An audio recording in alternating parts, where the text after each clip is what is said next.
ada yang dengar.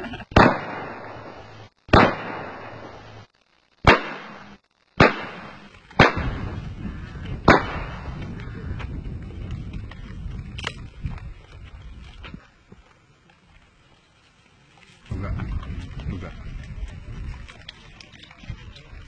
Dia gadis.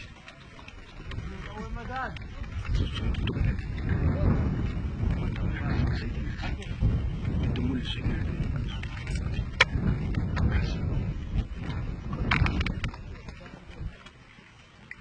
Ada kawat gerak.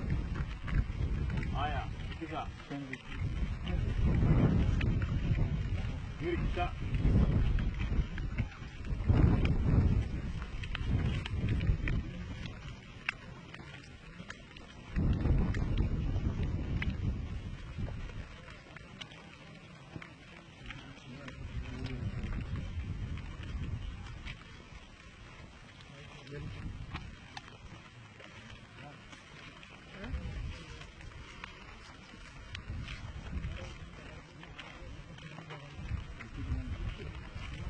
Tidak bisa betul.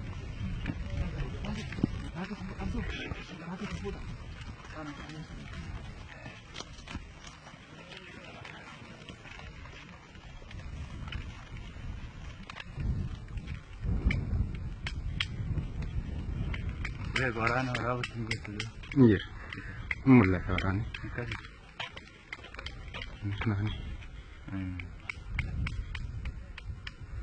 Beran nih, harus agak di dorong aja.